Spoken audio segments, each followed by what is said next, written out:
الحمد لله إن الحمد لله نحمده ونستعينه من يهده الله فلا مضل له ومن يضلل فلا هادي له وأشهد أن لا إله إلا الله وحده لا شريك له وأشهد أن محمدا عبد الله ورسوله أفضل نبي هداه واجتباه واصطفاه وعلى آله وأصحابه أجمعين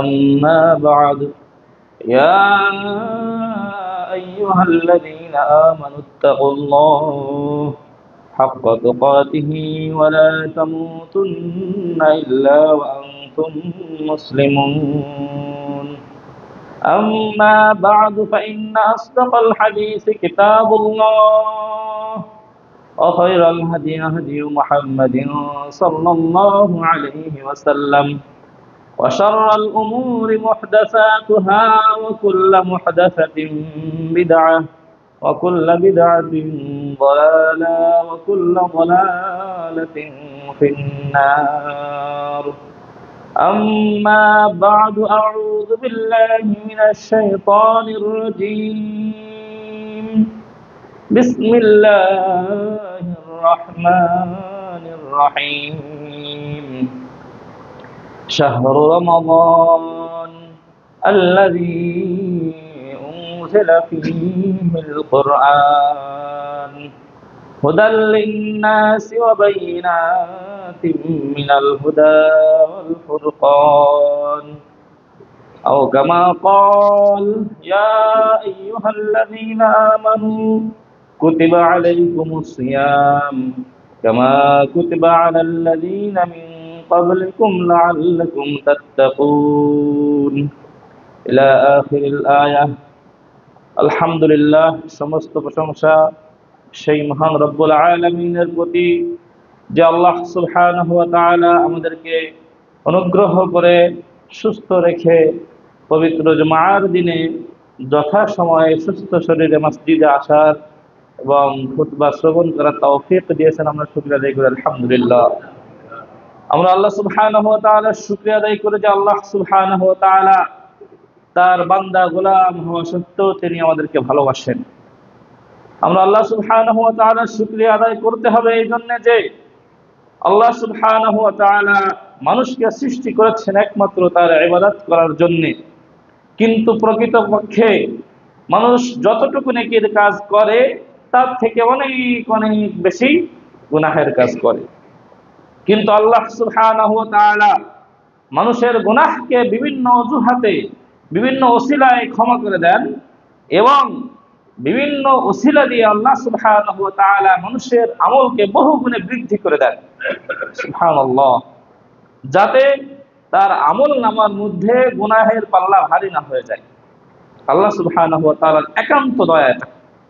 যদি আল্লাহ সুবহানাহু ওয়া তাআলা পুঙ্খানুপুঙ্খ রূপে আমাদেরকে হিসাব করতেন, আমাদের গুনাহকে ক্ষমা না করতেন, আমাদের নেকিকে বৃদ্ধি না করতেন, তাহলে কোন মানুষের পক্ষে সম্ভব ছিল না যে সে আল্লাহ সুবহানাহু ওয়া তাআলার কাছে ক্ষমা করে। এজন্য আল্লাহ সুবহানাহু ওয়া তাআলার বেশি বেশি প্রশংসা করা উচিত। সম্মানিত উপস্থিতি, আমরা আল্লাহ সুবহানাহু ওয়া তাআলার শুকরিয়া আদায় করছি যে আরবিতে যে মাস রয়েছে সর্বশ্রেষ্ঠ মাস, সবথেকে মহামান্বিত ইবাদতের মৌসুম যে মাস, এই মাসে আল্লাহ সুবহানাহু ওয়া তাআলা আমাদের একদম নিকট দোরগোড়ায় পৌঁছে দিয়েছেন। এজন্য আমরা আল্লাহ সুবহানাহু ওয়া তাআলার শুকরিয়া আদায় করছি আলহামদুলিল্লাহ। আমরা আল্লাহ সুবহানাহু ওয়া তাআলার কাছে দোয়া করছি যেন আল্লাহ সুবহানাহু ওয়া তাআলা আমাদেরকে সুস্থ রেখে এই মহামান্বিত ইবাদতের মৌসুমে আল্লাহর আনুগত্য ইবাদত বেশি বেশি করার তৌফিক দেন। আমরা সকলে বলি আল্লাহুম্মা আমিন। সম্মানিত উপস্থিতি, এই মাহে রমজান আল্লাহ সুবহানাহু ওয়া তাআলা কেন এটাকে এত সম্মানিত করেছেন? আমরা জানি আল্লাহ সুবহানাহু ওয়া তাআলা বলেছেন শাহরু রমাদান আল্লাযী উনজিলা ফীহিল কুরআন। এটাই হলো সেই মাস যে মাসে আল্লাহ সুবহানাহু ওয়া তাআলা কুরআনুল কারীম নাযিল করেছেন। অতএব কোরআনুল কারীমের সাথে সংশ্লিষ্ট যেটাই হয়েছে সেটাই আল্লাহর কাছে সম্মানিত। যেই কোরআনের সংস্পর্শে গেছে, যেই কোরআনের শিক্ষা গ্রহণ করেছে, যেই কোরআনের আদর্শ গ্রহণ করেছে, সেই আল্লাহ সুবহানাহু ওয়া তাআলার কাছে সম্মানিত হয়েছে। সম্মানিত উপস্থিতি, যেই কারণে আল্লাহ সুবহানাহু ওয়া তাআলা রাসূল সাল্লাল্লাহু আলাইহি ওয়াসাল্লামের মাধ্যমে ঘোষণা দিয়েছেন যে ইযা জাআ রমাদান ফুতিহাত আবওয়াবুল জান্নাহ, যখন রমাদান মাস এসে যায় আল্লাহ সুবহানাহু ওয়া তাআলা জান্নাতের দরজা খুলে দেন। ওয়াগুলিকাত আবওয়াবুন নার, জাহান্নামের দরজাকে বন্ধ করে দেওয়া হয়। ওয়াসুলসিলাতিশ শায়াতিন, শয়তানকে শৃঙ্খলাবদ্ধ আটকে রাখা হয়। রাসূল সাল্লাল্লাহু আলাইহি ওয়াসাল্লাম বলছেন যে আমার উম্মত ছাড়া অন্য কারোর জন্য আল্লাহ সুবহানাহু ওয়া তাআলা এই ব্যবস্থাগুলো রাখেননি, যে তিনি রমজানে শয়তানকে আবদ্ধ করে রেখেছেন। সম্মানিত উপস্থিতি, এই রমাদান মাসের আরো অনেক ফজিলত রয়েছে। এই রমাদান মাসের নাম ছাড়া অন্য কোন মাসের নাম আল্লাহ সুবহানাহু ওয়া তাআলা কোরআনে উল্লেখ করেননি। এই রমাদান মাস সম্পর্কে বলা হয়েছে যে এই রমজান মাসে আল্লাহ সুবহানাহু ওয়া তাআলা দিনে এবং রাতে অনেক মানুষকে ক্ষমা করে থাকেন। এই রমাদান মাস সম্পর্কে বলা হয়েছে রমাদান মাসে যদি কেউ দোয়া করে আল্লাহ সুবহানাহু ওয়া তাআলা দোয়া কবুল করেন। এক কথায় আপনাদেরকে আমি বোঝাতে চাচ্ছি যে আল্লাহ সুবহানাহু ওয়া তাআলা যতগুলো মাস দিয়েছেন সকল মাসের মধ্যে সর্বশ্রেষ্ঠ, সব থেকে মহামান্বিত, সব থেকে বেশি মর্যাদাশীল, সব থেকে ইবাদতের উপযোগী সময় এই রমজান মাস। তাহলে রমজান মাস নিয়ে আমাদের চিন্তা ভাবনা কি, আমাদের পরিকল্পনা কি, আমাদের প্রস্তুতি কি? আল্লাহ সুবহানাহু ওয়া তাআলা তো আমাদের প্রতি রহম করলেন, তিনি আমাদের গুনাহকে কমিয়ে দেবেন। হাদিসে এসেছে যে এক রমাদান থেকে অন্য রমাদানের প্রতি যদি কেউ কোনো কাবিরা গুনাহ না করে আল্লাহ সুবহানাহু ওয়া তাআলা সকল সাগীরা গুনাহ কাফারা হিসেবে মাফ করে দেন, তাই না? আবার হাদিসে এসেছে আল্লাহ রাসূল সাল্লাল্লাহু আলাইহি ওয়াসাল্লাম বলছেন যে এই রমাদান মাসে মানুষের নেকির যে সওয়াব হবে এটার পরিমাণ অনেক গুণ বেশি বৃদ্ধি করে দেওয়া হয়। তাহলে আল্লাহ সুবহানাহু ওয়া তাআলা যে এত বড় একটা সুযোগ দিলেন, এই সুযোগ কাজে লাগানোর জন্য আপনার আমার প্রস্তুতি কি এটা জানা প্রয়োজন আছে না? কি প্রস্তুতি বলেন তো? আমরা যেমন দেখতে পাই আগামীতে নির্বাচন আসতেছে, বিভিন্ন রাজনৈতিক দল বিভিন্নভাবে প্রস্তুতি গ্রহণ করতেছে না? আমরা দেখতে পাই যখন কারোর চাকরির সুযোগ আসে সে বিভিন্ন প্রস্তুতি গ্রহণ করে না? দুনিয়ার কোনো লাভ, দুনিয়ার কোনো সুখের জন্য বিভিন্ন প্রকার প্রস্তুতি কার্যক্রম সর্বক্ষণিক আমাদের চলতে থাকে। কিন্তু আল্লাহ সুবহানাহু ওয়া তাআলার এই বিশেষ অফার গ্রহণ করার জন্য আমাদের প্রস্তুতি কি দেখেন? আমরা যারা সাধারণ মানুষ আছি, আমাদের কাছে এই মাসটাকে আমরা কিভাবে গুরুত্ব দেই? এই রমজান মাস আসলে আমরা আনন্দিত হই। কেন আনন্দিত হই? কারণ রমজান মাসের চারদিকে শুধু খাবারের আয়োজন চলবে, তাই না? বিভিন্ন রকম খাবার দাবার হোটেলে প্রস্তুত করা হয়, যেটা অন্য কখনো করা হয় না।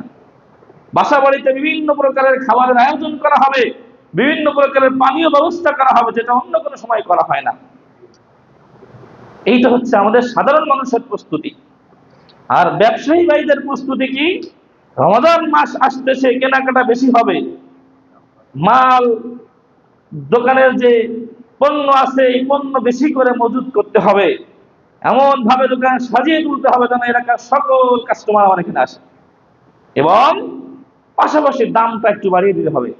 সারা বছর ব্যবসা করি না, শুধু রমজান মাসে একটু ব্যবসা করি, এইটা হচ্ছে আমাদের প্রস্তুতি, তাই না?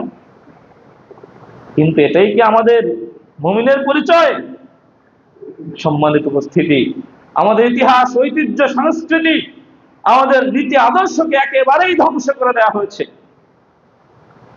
আমরা মনে করি হয়তো আমরা আজকে আমাদের রাষ্ট্র ক্ষমতায় ইসলাম নেই, তাই আজকে আমরা সুন্দরভাবে ইসলামের পরিবেশ গড়ে তুলতে পারছি না।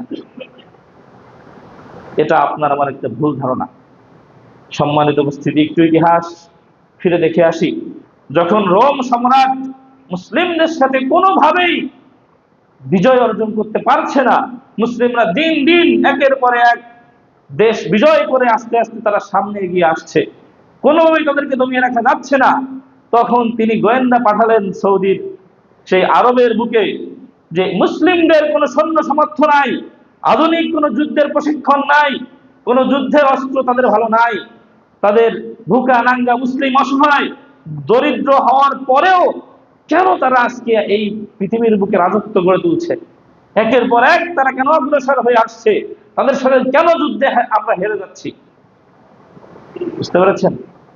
তখন সেই গোয়েন্দা, সেই আরবিক গোয়েন্দা, সে তখন তথ্য দিয়েছিল মুসলিমদের সম্পর্কে যে আল্লাহি লাউ সারাকা ফীহিম ইবনে মালিকিহিম, যে মুসলিমদের মধ্যে কয়েকটি বৈশিষ্ট্য রয়েছে। এক নম্বর বৈশিষ্ট্য সে বলেছিল যে এরা রাতের বেলায় ইবাদত গুজার। এক নম্বর বৈশিষ্ট্য যেটা দিয়েছিল, রাতের বেলা ইবাদত গুজার। তাহলে এখন আমাদের সমাজে আমরা যারা মুসলিমদের কথা বাদ, আমরা যারা সহি আকীদা অনুসারে, সঠিক ইসলাম অনুসারে আমরা আমল ইবাদত গড়ে তুলতে চাই, আমাদের মধ্যে কয়জন আছে আমরা ইবাদতকে গুরুত্ব দেই? রাতের ইবাদতের কথা বললে না একদম আমাদের পরিমাণ অনেক নিচে থেকে আসবে। কিন্তু সাধারণ ইবাদত, ফরজ ইবাদত গুলোকে আমরা কতটুকু গুরুত্ব দিয়ে থাকি আমরা দেখতে পাবো। আমরা বিশেষ করে দেখতে পাই যখন মসজিদের মাইক থেকে আহ্বান করা হয়, হাইয়া আলাস সালাহ, হাইয়া আলাল ফালাহ, সালাতের জন্য এসো, কল্যাণের জন্য এসো। কতজন আছি আমরা বাসার কাজ, দোকানের কাজ, বিভিন্ন ছোট ছোট কাজ, দুনিয়াবি সামান্য ক্ষতি হয়তো হতে পারে, এইটাকে উপেক্ষা করে আল্লাহর এই আহ্বানে সারা দিয়ে মসজিদে আসতে পারি? কয়জন আছি বলেন? পারি না। এরপর বলা হয়েছিল তারা দিনের বেলায় ঘোর সাওয়ার, তারা দিনের বেলায় দিনকে, ইসলামকে বিজয় করার জন্য এবং প্রচার প্রসারের জন্য সার্বক্ষণিক চেষ্টা করে যায়। এরপরে সে বলেছিল আল্লাহি লাউ সারাকা ফীহিম ইবনে মালিকিহিম লাকাতাউহু, যে মুসলিমদের ৩ নম্বর বৈশিষ্ট্য হচ্ছে যদি তাদের বাদশার ছেলে, রাজার ছেলে যদি চুরি করে তারা তার হাত কেটে দেয়। আউজানি লারাজামুহু, এবং যদি সে জিনা করে তাহলে তাকে হত্যা করে দেয়। কার ছেলে? বাদশার ছেলে, রাজার ছেলে। এখন আমরা দেখতে পাই আমাদের মুসলিম সমাজে, মুসলিম আমাদের দলনেতা, মুসলিম সমাজ প্রধান, তার পরিবারে যদি কোনো অন্যায় হয় এটার বিরুদ্ধে কেউ মুখ খুলে কথা বলতে সাহস পায় না, তাই না? তার মানে মুসলিমদের যে ইতিহাস, ঐতিহ্য, যে রীতি আদর্শের মধ্যে তারা এগিয়ে অগ্রসর হচ্ছিল, যার কারণে পুরো বিশ্বকে তারা জয় করে ফেলেছিল, সেই আদর্শকে ধ্বংস করে দেওয়া হচ্ছে সুকৌশলে। এই কয়েকটি গুণ উল্লেখ করে বলল যে এই সব গুণ, এই সব বৈশিষ্ট্যের কারণে মুসলিমদের সাথে পারা যাচ্ছে না। এক কথায় বলতে গেলে মুসলিমদের যে ইতিহাস, ঐতিহ্য, সংস্কৃতি, রীতি নীতি, আদর্শ, কোরআনের শিক্ষা, এইটা থেকে যদি তাদেরকে দূরে সরানো না যায়, কোনোভাবেই তাদেরকে দমিয়ে রাখা যাবে না। তাই অমুসলিম, খ্রিস্টান, ইহুদি, বেনিয়া গোষ্ঠী যারা চক্রান্ত করে এমন একটি সংস্কৃতি, ইতিহাস, ঐতিহ্য আমাদের মাঝে প্রণয়ন করে দিয়েছে যে আমাদের চিন্তা ভাবনা, আমাদের কাজকর্ম, আমাদের খাওয়া দাওয়া, আমাদের পোশাক পরিচ্ছদ, এমনকি আমাদের পছন্দ অপছন্দ তাদের মতো করে গড়ে উঠেছে, তাই না? আমাদের সমাজে এখন দাড়ি লম্বা রাখলে কেমন যেন একটা দৃষ্টিকটু মনে হয়, পাঞ্জাবি টুপি পরলে কেমন একটা মনে হয়।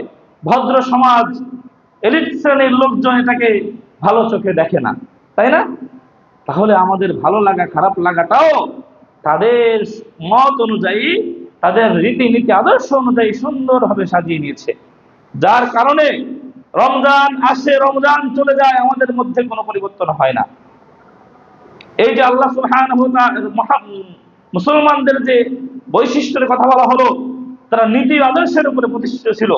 তাদের বাদশার ছেলেও যদি কোনো অন্যায় করে তাকে কোনো ছাড় দেয় না। সাউন্ড একটু কমা দেওয়া যায় কিনা দেখেন। আচ্ছা, ঠিক আছে, সমস্যা নেই। তারা কোনো প্রকার অন্যায়, দুর্নীতির প্রশ্রয় তারা নেয় না। সম্মানিত উপস্থিতি, রমজান কেন আসছে? আল্লাহ সুবহানাহু ওয়া তাআলা বলছেন যে ইয়া আইয়ুহাল্লাযীনা আমানু, হে ঈমানদারগণ, কুতিবা আলাইকুমুস সিয়াম, তোমাদের প্রতি সিয়ামের বিধান দেওয়া হয়েছে। কেন? কামা কুতিবা আলাল্লাযীনা মিন ক্বাবলিকুম, তোমাদের পূর্বে থেকে দেওয়া হয়েছিল কেন? লাআল্লাকুম তাত্তাকুন, যাতে তোমরা তাকওয়া অর্জন করতে পারো। যাতে তোমরা আল্লাহর ভয় অর্জন করতে পারো, যাতে তোমরা আল্লাহর আনুগত্য স্বীকার করতে পারো, এই জন্য যাতে তোমরা নীতি আদর্শের আলোকে গড়ে তুলতে পারো। রমজান আগমনের উদ্দেশ্যই কিন্তু এটা। সম্মানিত উপস্থিতি, এই জন্য রমজান উপলক্ষে আমাদের প্রস্তুতি কেমন হওয়া উচিত, এই বিষয়ে আমরা আজকে প্রশংসনীয় কিছু উদ্যোগ আপনাদেরকে আমরা পরামর্শ নিয়ে আজকের খুতবা সাজিয়েছি। আল্লাহ সুবহানাহু ওয়া তাআলা বলছেন, ওয়াতুবু ইলাল্লাহি জামিআ আইয়ুহাল মুমিনুনা লাআল্লাকুম তুফলিহুন। আর তোমরা সবাই, হে মুমিনরা, তোমরা সকলেই আল্লাহর কাছে তওবা করো যাতে তোমরা সফল হতে পারো।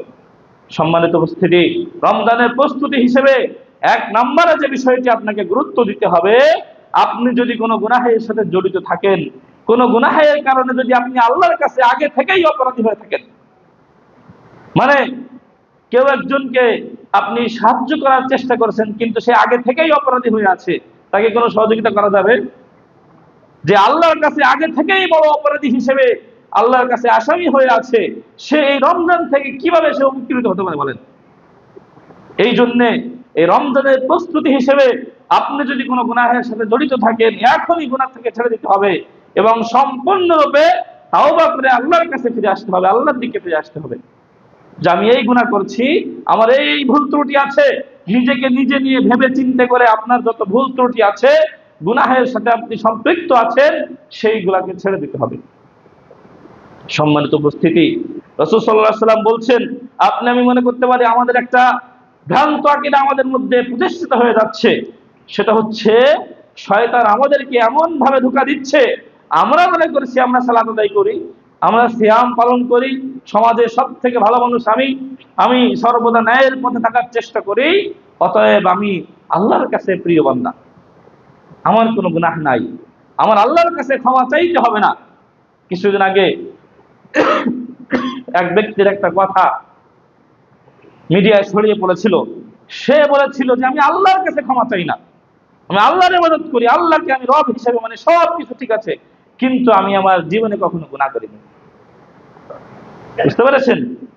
প্রকৃত অর্থে আমাদের মধ্যেও কিন্তু এই ভাবটা চলে এসেছে। কিভাবে? আপনি নিজেকে নিজেই প্রশ্ন করেন, আপনি কয়দিন, বছরে কয়দিন আপনি আল্লাহর কাছে নিজেকে অপরাধী বলে দাবি করে অঝরে আল্লাহর কাছে কাঁদতে পেরেছেন বলেন? আপনি যে ভুল করছেন, আল্লাহর আদেশকে যথাযথভাবে পালন করতে পারছেন না, আল্লাহ সুবহানাহু ওয়া তাআলার হক আদায় করতে পারছেন না, এই জন্য নিজেকে অপরাধী মনে করে কখন আপনি আল্লাহর কাছে কেঁদেছেন বলেন? যদি আপনার মধ্যে এই অনুভূতিটা না আসে, বুঝতে হবে শয়তান আপনার ঈমানকে এমন ভাবে গড়ে তুলেছে যে আপনি আমি মনে করেছি আপনি আমি ভালো মানুষ, তাওবা করে তো সমাজের খারাপ লোক, সুদখোর, ঘুষখোর, জেনাকার, এরা তাওবা করবে, আপনার আবার তওবা করার কি প্রয়োজন? সম্মানিত উপস্থিতি, পৃথিবীর বুকে সর্বযুগের সর্বকালের সর্বশ্রেষ্ঠ মহামানব কে বলেন? মুহাম্মদ সাল্লাল্লাহু আলাইহি ওয়াসাল্লাম।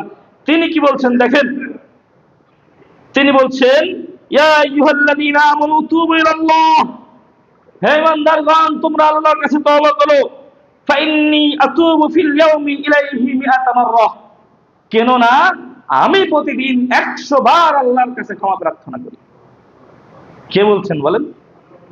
মুহাম্মদ সাল্লাল্লাহু আলাইহি ওয়াসাল্লাম, যাকে আল্লাহ সুবহানাহু ওয়া তাআলা দুনিয়ায় থাকতেই সকল পাপকে ক্ষমা করে দিয়েছেন, যাকে আল্লাহ সুবহানাহু ওয়া তাআলা দুনিয়ায় থাকতেই আল্লাহ সুবহানাহু ওয়া তাআলা আরশে আজিম পর্যন্ত নিয়ে গিয়েছেন, আল্লাহ সুবহানাহু ওয়া তাআলা সব থেকে নিকটতম ব্যক্তি, সেই ব্যক্তি বলছে আমি আল্লাহ সুবহানাহু ওয়া তাআলার হক আদায় করতে পারি না বলে আমার কাছে মনে হয় আমার ইবাদত যথেষ্ট নয়, তাই আমি আল্লাহর কাছে নিজেকে অপরাধী মনে করে আল্লাহর কাছে তাওবা প্রার্থনা করি।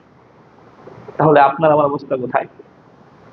আপনার আমার কিভাবে আল্লাহ সুবহানাহু ওয়া তাআলার কাছে কতটুকু কৃতজ্ঞ হওয়া দরকার, কতটুকু আল্লাহর কাছে আপনার লজ্জিত হওয়া দরকার, কতটা আপনাকে আল্লাহকে ভয় করা দরকার। এজন্য আল্লাহ সুবহানাহু ওয়া তাআলা বলছেন যে রমজান দিয়েছি কেন? লাআল্লাকুম তাত্তাকুন, যাতে তুমি বেশি বেশি তাকওয়া অর্জন করতে পারো। সম্মানিত উপস্থিতি, রাসূল সাল্লাল্লাহু আলাইহি ওয়াসাল্লাম বলছেন, রাগিবা আন ফুরাজুলিন দাখালা আলাইহি রমাদান সুম্মা ইস্তানসারাহা ক্বাবলা আন ইয়াগফিরা লাহু।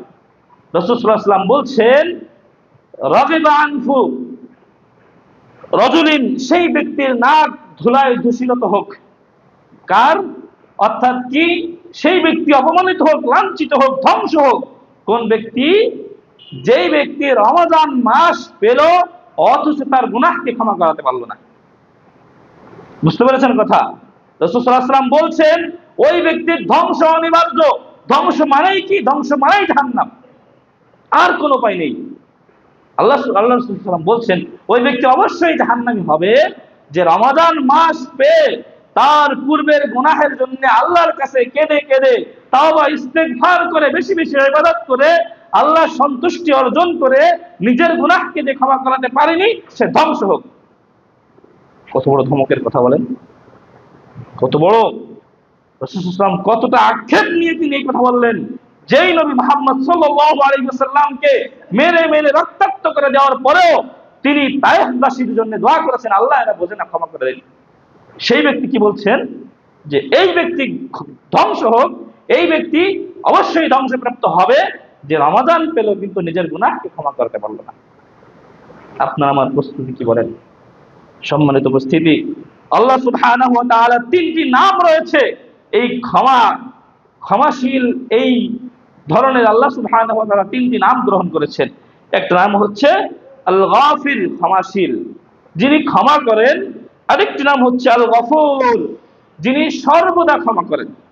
আরেকটা হচ্ছে আল গফফার, যিনি বারবার ক্ষমা করেন। সম্মানিত উপস্থিতি, আল্লাহ সুবহানাহু ওয়া তাআলার যে নাম রয়েছে এক একটি নামের এক একটি বৈশিষ্ট্য রয়েছে, কিন্তু আল্লাহ সুবহানাহু ওয়া তাআলা যে ক্ষমাশীল এটা বোঝাতে আল্লাহ সুবহানাহু ওয়া তাআলা নিজের জন্য তিনটি নাম তিনি নির্ধারণ করেছেন। এক হচ্ছে আল গাফির, তিনি ক্ষমাশীল, অতএব তুমি গুনাহ করেছো তুমি ক্ষমা চাও। আল গফফার, তিনি আল গফুর, তিনি ক্ষমা করেন, এখনো তিনি ক্ষমা করছেন। আল গফফার, তিনি বারবার ক্ষমা করবেন। তুমি ভবিষ্যতে ভুল করবে তখনও তুমি আল্লাহর কাছে ক্ষমা প্রার্থনা করো, অবশ্যই আল্লাহ সুবহানাহু ওয়া তাআলা তোমাকে ক্ষমা করবেন। তাই তাওবার গুরুত্ব কতটুকু আপনাকে আমি অবশ্যই বুঝিয়ে বলতে অক্ষম। যে রাসূল সাল্লাল্লাহু আলাইহি ওয়াসাল্লাম পর্যন্ত তিনি বলেছেন দৈনিক আমি 100 বারের বেশি তাওবা করি। সম্মানিত উপস্থিতি, 2 নাম্বার যে বিষয়টি বলবো সেটা হচ্ছে দোয়া করা। সালাফগণ এই মাহে রমজানকে পাওয়ার জন্য 6 মাস ধরে আল্লাহর কাছে দোয়া প্রার্থনা করতেন যে আল্লাহ আমি যেন আগামী রমজান পাই। হে আল্লাহ আমাকে আপনি সুস্থ রাখেন, আপনি আমার দুনিয়ার ব্যস্ততায় অসুস্থতায় আপনি আমাকে অলস করে দিয়েন না, আপনি আমাকে অসান করে দিয়েন না, আপনি আমাকে সুস্থ রাখুন, সবল রাখুন, যেন আমি রমজান পেয়ে রমজানের হককে পরিপূর্ণভাবে আদায় করতে পারি। বুঝতে পেরেছেন? তাহলে তারা 6 মাস ধরে রমজানকে স্মরণ করত, রমজানকে তারা মনে রাখতো, রমজানকে তারা মূল্যায়ন করত। রমজানের প্রস্তুতির জন্য 6টা মাস ধরে তারা চিন্তা ভাবনা পরিকল্পনা নিত। আপনার আমার চিন্তা ভাবনা পরিকল্পনা কি বলেন? রমজান আসতেছে, দুর্বল হয়ে পড়বো, বেশি বেশি খেতে হবে, সারাদিন ঘুমিয়ে কাটিয়ে দেবো, রাত্রেবেলা এসে আমরা একটু তারাবি শেষ করে যে আবার ঘুমাবো। এই আমাদের রমজান মাস, তাই না? কোনো অনুভূতি নেই, কোনো পরিবর্তন নেই, ইমানের কোনো বাড়া কমে না। অথচ এই মাসে আল্লাহ সুবহানাহু ওয়া তাআলা শয়তানকেও বন্দী করে রাখেন। তাহলে আপনি এবার নিজেকে নিয়ে চিন্তা করুন, কতটা আপনি নিজেকে নিয়ে আপনি ব্যস্ত হয়ে আছেন, কতটা আপনি দুনিয়া নিয়ে পড়ে আছেন, নিজের শরীরকে আপনি কতটা মূল্যায়ন করছেন। অথচ একজন সাহাবী যিনি আল্লাহ সুবহানাহু ওয়া তাআলার ভয়ে তার নেকির পাল্লা হালকা হয়ে যাবে এই ভয়ে কম ঘুমাতেন। বলতে পারবেন কে? একজন সাহাবী যিনি রাতের ঘুমকে কমিয়ে দিতেন, যে আমি যদি সারা রাত ঘুমিয়ে কাটাই হয়তো আমার নেকির পাল্লা হালকা হয়ে যাবে। ওমর রাদিয়াল্লাহু আনহু, রাসূল সাল্লাল্লাহু আলাইহি ওয়াসাল্লামের অন্যতম প্রিয় সাহাবী, যাকে আল্লাহ সুবহানাহু ওয়া তাআলা যার হাতে ইসলামকে প্রতিষ্ঠিত করেছিলেন, যার কীর্তিত, যার ইবাদত আমল আখলাক সব সময় প্রতিযোগিতামূলক ছিল, সেই ব্যক্তি মনে করতেন কি যে আমি যদি সারা রাত ঘুমিয়ে কাটাই হয়তো আমার নেকির পাল্লা হালকা হয়ে যাবে। আর আমরা কি চিন্তা করি যে আজকে আমার ঘুম কম হয়েছে, এখন আর আমার ইবাদতের দরকার নাই, এখন একটু ঘুমিয়ে নি, না হলে শরীর নষ্ট হয়ে যাবে, সুস্থ থাকতে পারবো না। এই হচ্ছে আমাদের চিন্তা ভাবনা। সম্মানিত উপস্থিতি, সতর্ক হতে হবে। আল্লাহ সুবহানাহু ওয়া তাআলা আমাদেরকে এই রমজান উপলক্ষে আল্লাহর কাছে দোয়া করার তৌফিক দান করুন। আমরা বেশি বেশি দোয়া করি যেন আমরা রমজান মাসকে সুস্থ থেকে ব্যস্ততা মুক্ত হয়ে আমরা বেশি বেশি আল্লাহর ইবাদত করে আমরা এই দিন রাতগুলো অতিবাহিত করতে পারি। আল্লাহ তৌফিক দান করুন, আল্লাহুম্মা আমিন। সম্মানিত উপস্থিতি, সাহাবায়ে কেরামগণ রমজানের উপলক্ষে, সালাফগণ রমজানের উপলক্ষে আনন্দিত হতো, আর এখন আমরাও আনন্দিত হই। কেন? যে রমজান মাস আসলে খাওয়া দাওয়া, রমজান মাস আসলে বিশাল আয়োজন, চারিদিকে কেমন একটা অবস্থা তৈরি হবে, বিভিন্ন প্রকার খাওয়া দাওয়া, বিভিন্ন প্রকার পোশাক পরিচ্ছদ ঈদ উপলক্ষে কেনা হবে, ব্যবসা বাণিজ্য ভালো হবে। এই হচ্ছে আমাদের আনন্দের কারণ। আল্লাহ সুবহানাহু ওয়া তাআলা আমাদের এই যে নিয়ামত দান করেছেন রমাদানকে, এই রমাদান মাসে যে আমি নেকি করলে আল্লাহ সুবহানাহু ওয়া তাআলা এর অনেক বেশি প্রতিদান দিবেন। রমাদান মাসে আল্লাহ সুবহানাহু ওয়া তাআলা আমাকে ক্ষমা করে দিতে পারেন। রমাদান মাসে আল্লাহ সুবহানাহু ওয়া তাআলা আমার ডাক বেশি শুনেন, আমার নিকটবর্তী হন। এই বিষয়টি উপলব্ধি করার কারণে যে রমাদানকে আনন্দের সাথে গ্রহণ করতে পারবে, অবশ্যই আল্লাহ সুবহানাহু ওয়া তাআলা তাকে উত্তম প্রতিদান দিবেন। আল্লাহ সুবহানাহু ওয়া তাআলা আমাদের সকলকে রমাদানকে উত্তম প্রতিদান দান করুন, আল্লাহুম্মা আমিন। সম্মানিত উপস্থিতি, রমাদান এসে যাচ্ছে, আর হয়তো একটা সপ্তাহ আছে, কিন্তু দেখা যায় অনেক মানুষ অসুস্থতার কারণে, বিভিন্ন ব্যস্ততার সফরের কারণে পূর্বের রমজানের সিয়াম কাজা রয়েছে, সেইটাকে আপনার এই রমজান আসার আগে অবশ্যই আদায় করে ফেলতে হবে। আয়েশা রাদিয়াল্লাহু আনহা তিনি বলছেন, আমি এটাকে জায়েজ মনে করি না যে রমজান আসার পরেও আমার সেই পূর্বের সিয়ামের কাজা এখনো রয়ে গেছে। এই জন্য রমজানের প্রস্তুতি হিসেবে আপনার যে পূর্বের ওয়াজিব সিয়াম ছিল, আপনার উপরে আদায় করা ওয়াজিব ছিল, এই সিয়াম গুলোকে আপনাকে আগে আদায় করে ফেলতে হবে। সম্মানিত উপস্থিতি, রমজান উপলক্ষে আপনাকে এরপরে 5 নম্বর প্রস্তুতি যে বিষয়টি বলবো, আপনাকে ইলম অর্জন করতে হবে। রমজান আসলে শুধু প্রশ্ন করা হয়, এইটা কি হবে, সেইটা কি হবে, কিন্তু আমরা কেউ লেখাপড়া করতে চাই না, তাই না? কোরআন হাদিস তো দূরের কথা, ছোট ছোট বই থাকে, সেইগুলা পড়ার সময় আমাদের নাই। আমরা দ্রুত করে ফোন দিয়ে জেনে নেবো, হুজুর সাহেব এই বিষয়ে কি ভাবে একটু বলেন, এইটা করলে এটা হবে কিনা। কিন্তু নিজেরা যে কিছু ইলম অর্জন করব, নিজেরা যে লেখাপড়া করব, নিজেরা যে কোরআনুল কারীমটা খুলে পড়বো, হাদিসটা খুলে দেখবো, এতটুকু সময় আমাদের নেই। দুনিয়ার কত ব্যস্ততা, এতটুকু সময় আমাদের নাই। প্রয়োজন আছে, ছোট ছোট বই পাওয়া যায়, ইউটিউবে বক্তব্য পাওয়া যায়, ফোন করলে জানা যাচ্ছে, দরকার আছে লেখাপড়ার? এই হচ্ছে আজকে আমাদের মুসলিমদের অবস্থা। সম্মানিত উপস্থিতি, অত্যন্ত দুঃখের বিষয় হচ্ছে আজকে আমরা মুসলিম দাবি করার পরেও, জান্নাতের আশাবাদী হওয়ার পরেও, সব থেকে আল্লাহ সুবহানাহু ওয়া তাআলার পক্ষ থেকে সব থেকে বড় যে নিয়ামত কোরআনটাকেও পড়তে পারি না। এর থেকে দুঃখের আফসোসের বিষয় আর কি হতে পারে বলেন? আর যারা পড়তে পারি তারাও পড়ি না, পড়লেও অর্থ সহ পড়ি না। অথচ এই মুসলিমদেরকে নিয়ে আমরা ইসলামিক রাষ্ট্র কায়েমের স্বপ্ন দেখি, যে কোরআন বুঝে না তো বুঝে না, কোরআন পড়েও না, পড়তে পারেও না। অসংখ্য মুসলিম, অসংখ্য শিক্ষিত সমাজ গড়ে উঠছে যাদের মধ্যে কোরআনের ন্যূনতম জ্ঞান নাই। এই জন্য আমাদেরকে সতর্ক হতে হবে। আল্লাহ সুবহানাহু ওয়া তাআলা বলছেন, ইয়া আইয়ুহাল্লাযীনা আমানু কু আনফুসাকুম ওয়া আহলিকুম নারা, যে তোমরা নিজে এবং পরিবারকে জাহান্নাম থেকে বাঁচাও। তো আপনার সন্তান যদি জানে না যে কোরআন কি, কোরআন আল্লাহ কেন নাযিল করেছেন, কোরআনে আল্লাহ কি কি নির্দেশ দিয়েছেন, এইটা যে জানে না, সে জাহান্নাম থেকে কিভাবে বাঁচবে? সে তো আজকে এই হুজুরের কথা শুনবে, কালকে ওই আলেমের ফতোয়া নিবে, এইভাবে নিজে একটা বিভ্রান্তের মধ্যে পড়ে যে নিজে একটা ভ্রান্ত আকীদার মধ্যে লিপ্ত হয়ে যাবে। সম্মানিত উপস্থিতি, এই জন্য কমপক্ষে আপনি আপনার সন্তানকে স্কুলে পড়ান, সমস্যা নাই, সন্তানকে আপনি দুনিয়াবি শিক্ষা অর্জন দিচ্ছেন আপনার বিষয়, কিন্তু আপনার কাছে দাবি হচ্ছে আপনার সন্তানকে কমপক্ষে ঈমানটা শিখাবেন। এখন যদি সালাফি ভাইদেরকে প্রশ্ন করা হয়, আমরা পড়েছি না ইমানে মুজমাল মুফাসসালে, যে আমানতু বিল্লাহি কামা হুয়া বিআসমাইহি ওয়া সিফাতিহি ওয়া ক্বাবিলতু জামিআ আহকামিহি ওয়া আরকানিহি। ইমানের আরকান, যদি প্রশ্ন করি ইমানের আরকান কি বলেন তো, কয়জন আমরা বলতে পারবো বলেন? সকল ইলমের আগে কোন ইলম জরুরি? ঈমান, তাই না? ঈমানটাই যদি আমরা না জানি, ঈমান ভঙ্গের কারণ কি আলেম ওলামা খুতবা দেন, শুনে ওইখানেই শেষ।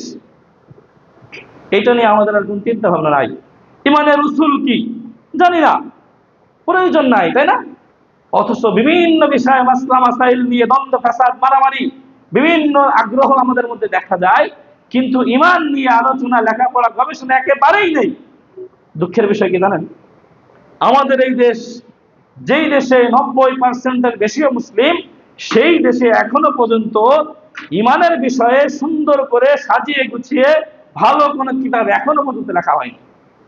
যে কিতাবের নাম আমি বলে দেবো যে আপনারা এই কিতাবটা পড়েন, সেই কিতাবে আপনি সুন্দরভাবে বুঝতে পারবেন। যেই কিতাবগুলো আছে সব বাহিরের দেশের ভালো ভালো আলেম উলামাদের কিতাবের অনুবাদ, সেইগুলো পড়ে পড়ে আমরা জানি।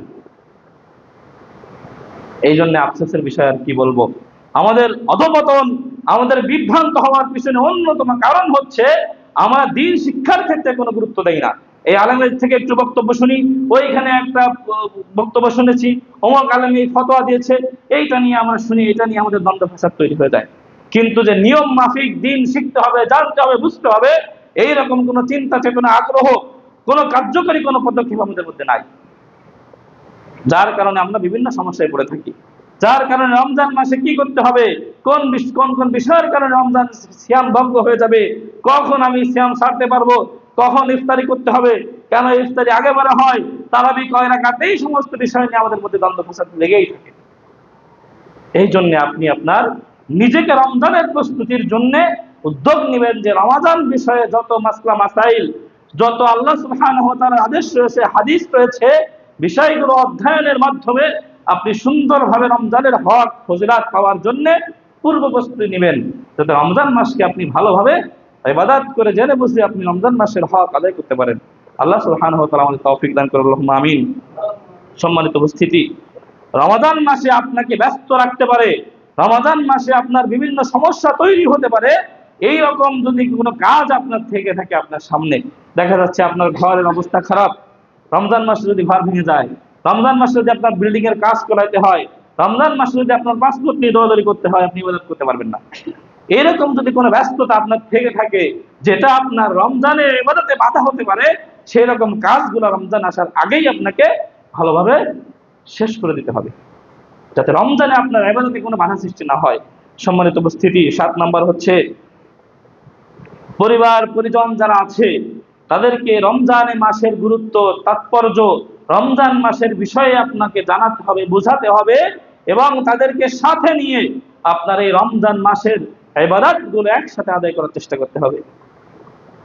কথা হয় যে আমি নিজেই তো রমজানের কোনো ইবাদত করি না, সারা রাত ঘুমাই আর সারাদিন খেয়ে দে, সারাদিন শুয়ে থেকে আর সারা রাত খেয়ে দে, বিভিন্ন ব্যস্ততায় বিভিন্ন রকম ভাবে আমি পার করে দেই। পরিবারকে আমি দিনের বিষয়ে কি উপদেশ দেবো, আমার নিজের মধ্যেই তো অলসতা ভরা রয়েছে, অত্যন্ত দুঃখজনক বিষয়। সম্মানিত উপস্থিতি, হাদিসে রাসূল সাল্লাল্লাহু আলাইহি ওয়াসাল্লাম বলছেন সকলেই দায়িত্বশীল, আপনি আপনার পরিবারের উপরে দায়িত্বশীল।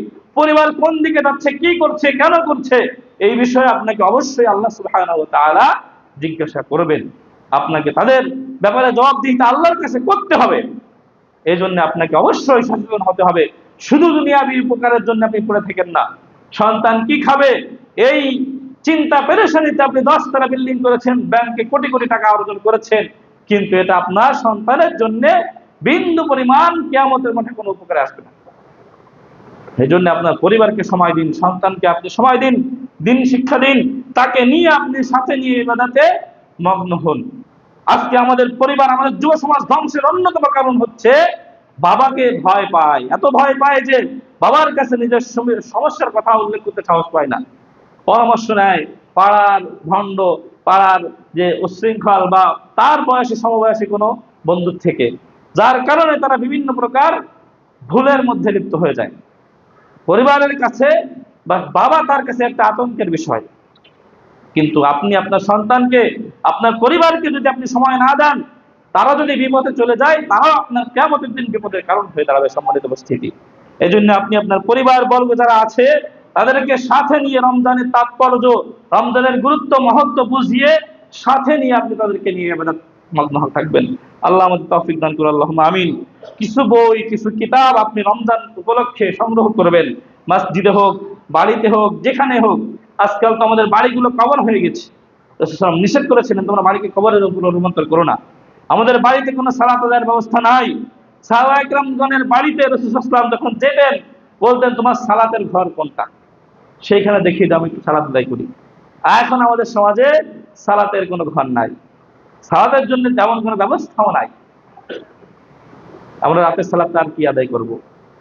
এই জন্য আপনার এই রমজান কেন্দ্রিক প্রস্তুতি নেওয়ার ক্ষেত্রে অন্যতম হচ্ছে রমজান বিষয়ক ভালো কোনো কিতাব আপনি সংগ্রহ করবেন, মসজিদে আপনি পাঠ করে শোনাবেন বা আপনি ব্যবস্থা রাখবেন, কিংবা আপনার বাড়িতে আপনি রমজান বিষয়ক কিছু বই আপনার সন্তানদেরকে দিয়ে পড়ার জন্য উৎসাহ দিবেন। সম্মানিত উপস্থিতি,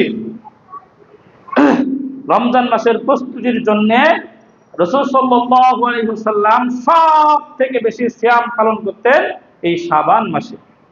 রাসূল সাল্লাল্লাহু আলাইহি ওয়াসাল্লাম বলতেন যে শাবান মাস হচ্ছে এমন একটি মাস যেই মাসের পরে হচ্ছে রমজান মাস এবং এর আগে যে মাস, এই সময় মানুষ এসে অলস হয়ে পড়ে, যার কারণে আল্লাহ সুবহানাহু ওয়া তাআলা যখন এই শাবান মাসে এসে তার মানুষের আমলনামা আল্লাহর কাছে পেশ করা হয় তখন মানুষ গাফেল থাকে। এই জন্য আমি এই মাসে সব থেকে বেশি সিয়াম রাখি, যাতে আল্লাহ সুবহানাহু ওয়া তাআলার কাছে যখন আমার আমলনামা পেশ করা হবে যেন আমি সায়েম হিসেবে আল্লাহর দরবারে দাঁড়াতে পারি। বুঝতে পেরেছেন?